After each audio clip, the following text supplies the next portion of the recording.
नमस्कार। अपना भागलपुर में आप लोगों का हार्दिक स्वागत है। आज प्राथमिक स्वास्थ्य केंद्र कहलगांव के डॉक्टर दीनानाथ पंडित, एएनएम रंजना कुमारी, एएनएम सुलेखा कुमारी कहलगांव में बने क्वारंटाइन सेंटर में जांच करने पहुंचे। वहां देश के भिन्न भिन्न हिस्सों से आए हुए मजदूर ठहरे हुए हैं। जांच के बाद उन्हें जरूरी बातों को समझाया भी गया।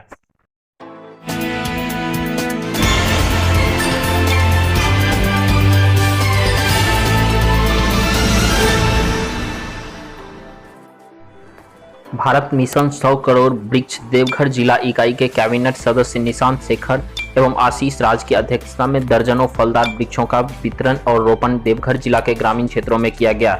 इस दौरान भारत मिशन 100 करोड़ वृक्ष के झारखंड प्रदेश संयोजक चमन कुमार ने बताया कि कोरोना वायरस के चलते हुए लॉकडाउन से जलवायु परिवर्तन और मानवीय जीवन शैली में सकारात्मक प्रभाव पड़ा है। उन्होंने बताया कि कम प्रदूषण के कारण ओजोन की सतह को रिपेयर करने में मदद मिली है और उसके बहुत बड़े छिद्र को भरने में सहायता मिली है।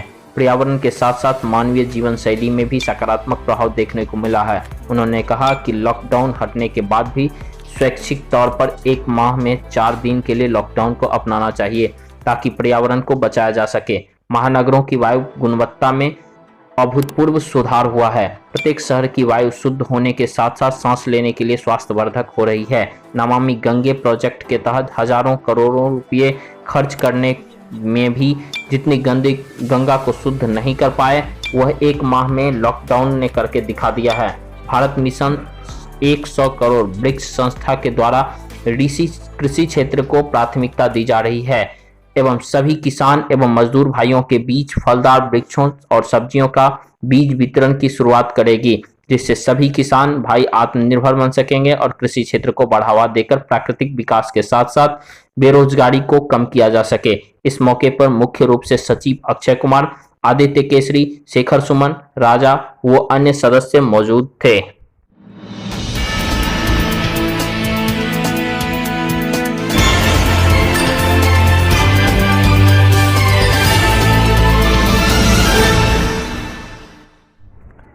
बांका जिले में बाराहाट थाना क्षेत्र के अंतर्गत पुलिस को लॉकडाउन के दरमियान बड़ी सफलता हाथ लगी है, जब पूर्व में मिली सूचना के आधार पर बाराहाट थानाध्यक्ष परीक्षित पासवान और बौसी थानाध्यक्ष राजेश कुमार के संयुक्त रूप से सघन वाहन जांच अभियान विभिन्न जगह पर शुरू करवाया तो एक मोटरसाइकिल पर सवार 2 संदिग्ध राजौन की ओर से महाराणा हाट की तरफ आ रहे थे, जो पुलिस को देखने के बाद भागने लगे। तदुपरांत प्रतिनियुक्त टीम ने उनका पीछा करके तलाशी ली तो उनके पास से एक देसी कट्टा, 2 कारतूस, 2 मोबाइल बरामद हुए। गिरफ्तार दोनों अपराधियों का पूर्व से भी आपराधिक इतिहास रहा है। गिरफ्तार अपराधियों की पहचान अवधेश चौहान, पिता वासुदेव चौहान, ग्राम टेलैया, थाना धड़ैया, वहीं दूसरा मिथिलेश ठाकुर, पिता शालिग्राम ठाकुर, ग्राम बिरनीडिया, थाना बाराहाट, जिला बांका के रूप में हुई है।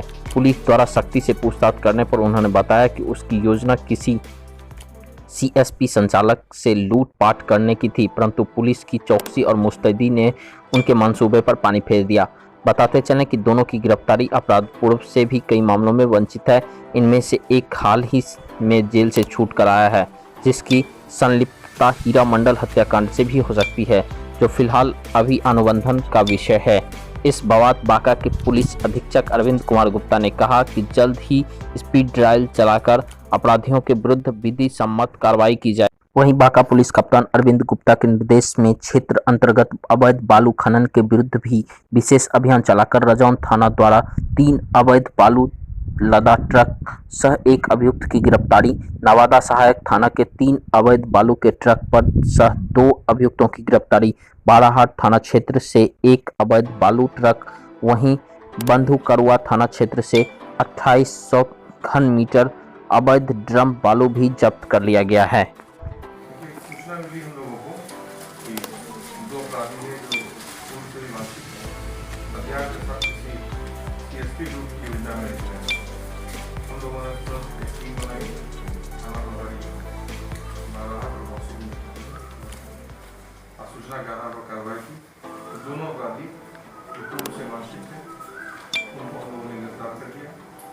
एक अवधेश चौहान है, दूसरा मिथिलेश ठाकुर। ये पूर्व से कई डकैती, लूट, जान मारने का प्रयास, संभाली के कांडों में वांछित भी है और कई कांडों में फरारी है।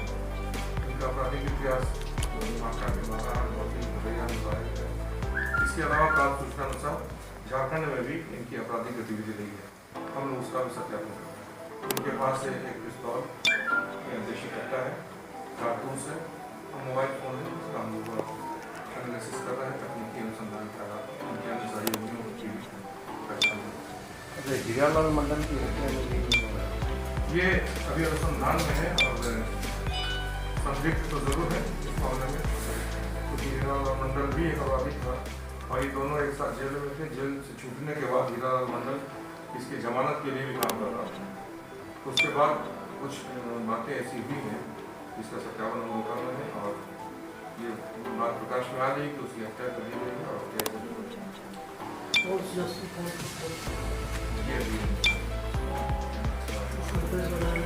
नहीं वो है।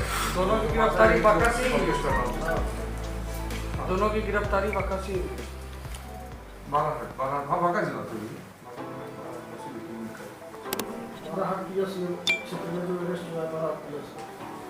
हाँ एक 12 का एक भैया और फागू चौहान का भाई है, इसका भाई ये अभी कुछ दिन पहले 12 आदमी जो जमीन कब्जा करने को लेकर गोलीबारी बड़ी घटना हुई। उस घटना में भी ये अवधेश चौहान हथियार के साथ गिरफ्तार हुआ था। उसमें भी जेल भेजा गया था और मार्च में ही वो जमानत पर छूट कर रहा है और पुनः आज वो दूसरी घटना के लिए मैंने भूमि कब्जा में गोलीबारी किया था। हाँ हाँ उसमें गिरफ्तार भी हुआ था। घटनास्थल से हथियार के साथ गिरफ्तार हुआ था और इस पर आरोप पत्र भी किया गया। मार्च महीने में पिछले मार्च महीने में ही ये न्यायालय से जमानत मिली। और इन लोगों के विरुद्ध सर स्पीडी ट्रायल वगैरह चला जाएगा क्या? निश्चित रूप से इसी कांड में हम लोग स्पीड ट्रायल कराएंगे और पिछले कांडों में भी हम लोग जमानत रद्दीकरण का कार्रवाई करेंगे।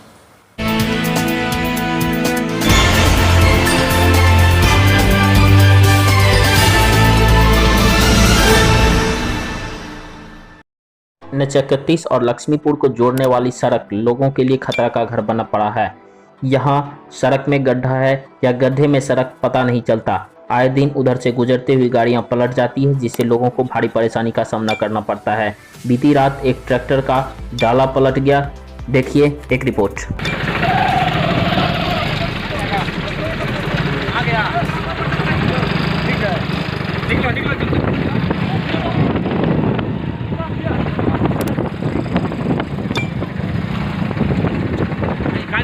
गाड़ी का जाते हुए चक्का का अपने पता चलेगा कैसा खर्चा है।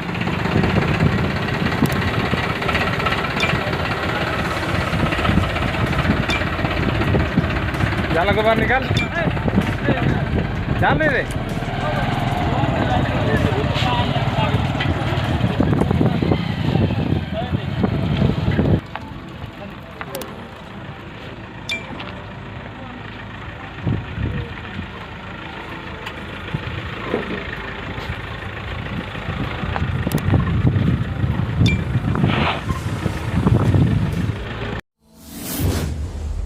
Thanks for watching this video.